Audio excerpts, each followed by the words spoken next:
राधे दोस्तों, स्वागत है आप सभी का राधा रानी के छोटे से यूट्यूब चैनल पर। उम्मीद है मुझे आप सभी बिल्कुल अच्छे होंगे और मैं भी बहुत अच्छी हूँ। तो आप सभी को पता है मैं आपके लिए जो लेकर आती रहती हूँ आने वाले 30 त्योहारों की पूजा पाठ विधि और कथाएँ। तो जैसे कि मार्गशीर्ष का महीना चल रहा है और हम प्रत्येक वर्ष हर साल मार्गशीर्ष के महीने की कृष्ण पक्ष अष्टमी को, जो कि कल मनाई जाएगी, कृष्ण पक्ष अष्टमी को हम बनाते हैं काल भैरव जयंती। काल भैरव भगवान शिव का ही एक रौद्र रूप है। काल भैरव जयंती और कृष्ण पक्ष की अष्टमी आज रात को 11 बजे से शुरू हो जाएगी और कल रात को 10:35 पर समाप्त हो जाएगी।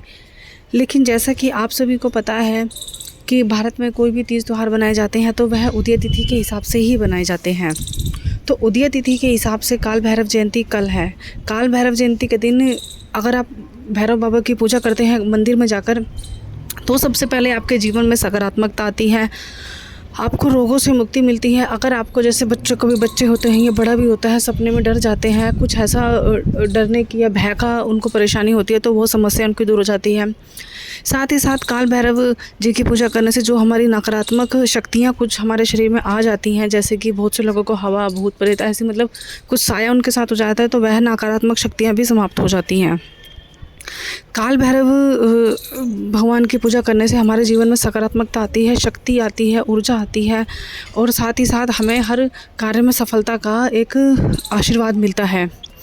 तो काल भैरव जयंती के दिन आपको करना क्या है, जिन भी लोगों के ऊपर कुछ इसी भी प्रकार की कोई भी समस्या है, तो सबसे पहले आपको भैरव बाबा के सामने और काली माता के सामने, क्योंकि देखो भैरव बाबा जो है, काल भैरव बाबा जो है भगवान शिव का रूप है और काली माता जो है माता पार्वती का रूप है।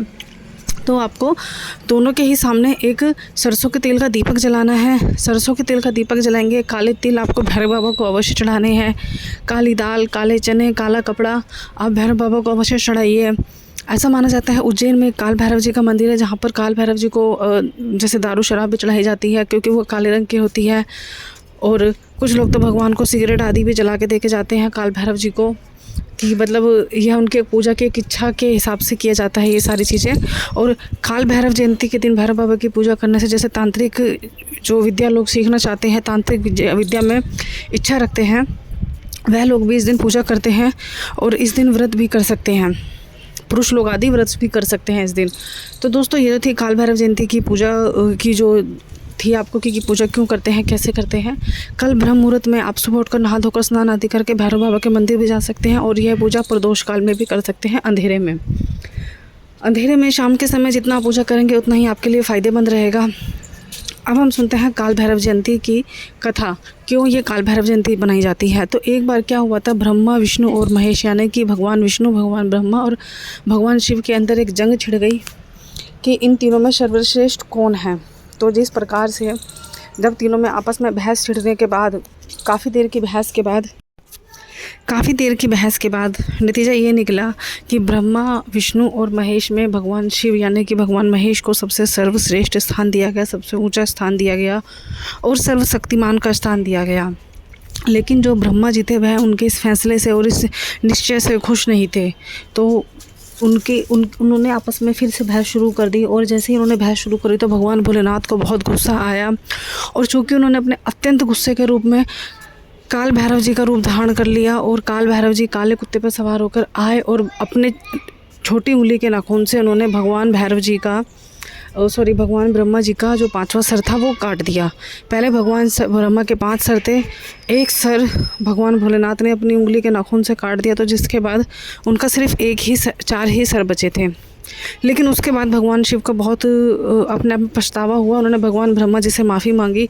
भगवान ब्रह्मा जी ने उनको माफ़ भी कर दिया, लेकिन जो काल भैरव जी का रूप भगवान भोले बाबा ने धारण किया था, तो ब्रह्मा जी का वो जो ब्रह्मा हत्या का दोष उनके ऊपर लगा था, तो ब्रह्मा जी का जो सर था वह उनके हाथ पे ही चिपक गया था।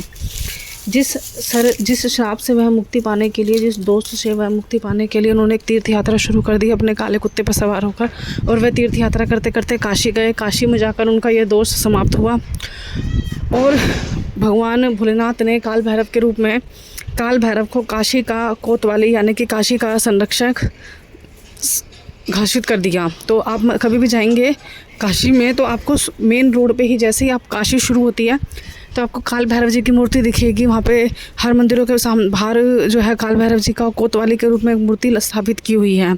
तो जो दोस्तों ये सारी जो भी घटना हुई थी यह उस दिन मार्गशीर्ष के कृष्ण पक्ष की अष्टमी को ही हुई थी, जिस दिन भगवान ने काल भैरव जी का रूप धारण किया था। तो इसीलिए उस दिन को हम कृष्ण पक्ष की अष्टमी बनाई जाती है।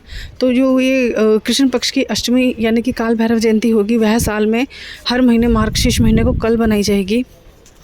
कल के दिन आपके उपाय मैंने आपको सारे बता ही दिए हैं। तो इतना सही था मेरा कंटेंट दोस्तों। अगर आपको मेरी वीडियो अच्छी लगे तो मेरे चैनल को सब्सक्राइब कीजिएगा, मेरी वीडियो को लाइक कीजिएगा, शेयर कीजिएगा, कमेंट कीजिएगा। इसी तरीके की वीडियो मैं आपके लिए लेकर आती रहती हूँ। तीज त्योहार का मौसम तो जा चुका है, वैसे तो जो हमारे फेस्टिवल होते हैं वह सारे ख़त्म हो चुके हैं, लेकिन फिर भी आप सभी को पता है कि कुछ हमारे मासिक जो जैसे एकादशी, पूर्णमासी, अमावस्या, शिवरात्रि, प्रदोष के व्रत यह सब आते रहते हैं। तो उसकी भी जानकारी मैं आपके लिए लेकर आती रहती हूँ।